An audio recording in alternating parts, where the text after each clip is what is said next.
اب کیا فرما رہا ہے؟ اے نبی ہم آپ کو اتنا دیں گے کہ آپ اپنے رب سے راضی ہو جائیں گے. بالکل 180 ڈگری ہے سر, پوائنٹ ٹو بی نوٹڈ. ہم کہتے ہیں کہ ہمارا رب ہم سے راضی ہو, اور اللہ کیا فرما رہا ہے؟ اے نبی ہم آپ کو اتنا دیں گے کہ آپ اپنے رب سے راضی ہو جائیں گے. یہ بہت بڑی شان ہے. اسی کانٹیکسٹ میں ایک صحیح مسلم میں حدیث ہے, بڑی رکت انگیز.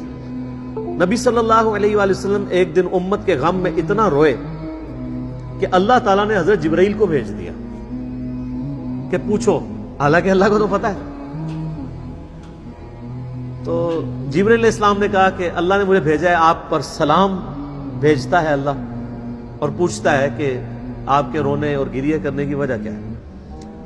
آپ علیہ السلام نے کہا کہ میری امت.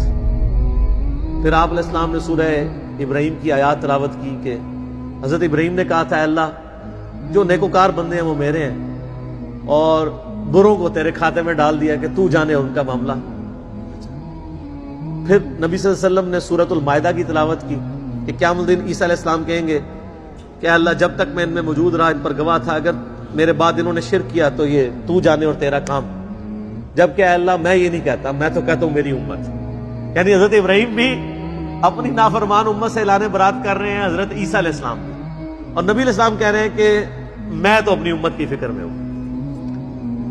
تو حضرت جبرائیل علیہ السلام کو پھر اللہ تعالیٰ نے وحی کی, اور انہوں نے نبی علیہ السلام سے کہا کہ میرے محبوب سے فرما دو کہ ہم آپ کو آپ کی امت کے معاملے میں قیامت والے دن رسوا نہیں کریں گے. یہ وہی چیز ہے, وَلَسَوْفَ يُعْطِيكَ رَبُّكَ فَتَرْضَىٰ, ان قریب آپ کا رب اتنا آپ کو دے گا کہ آپ اپنے رب سے راضی ہو جائیں گے. وہ دینا کیا ہے؟ مقام شفاعت.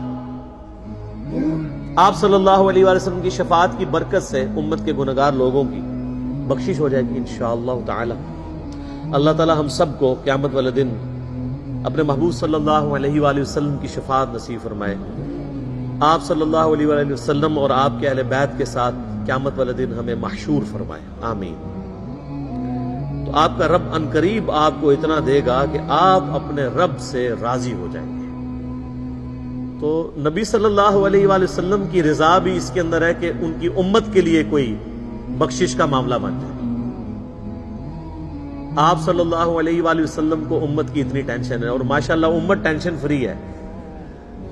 امت کہتی ہے جو کچھ بھی ہے تیرے محبوب کی امت سے.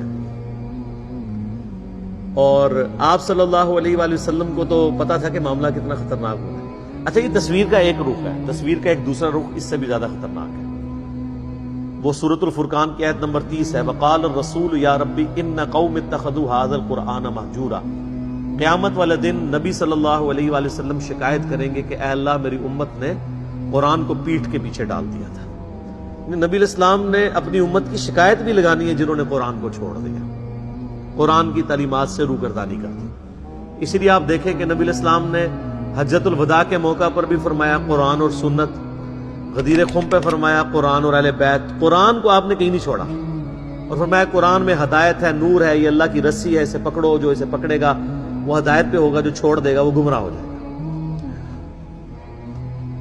تو آپ علیہ السلام کو اللہ تعالیٰ فرما رہے ہیں ہم قیامت والے دن اتنا دیں گے کہ آپ اپنے رب سے راضی ہو جائیں گے.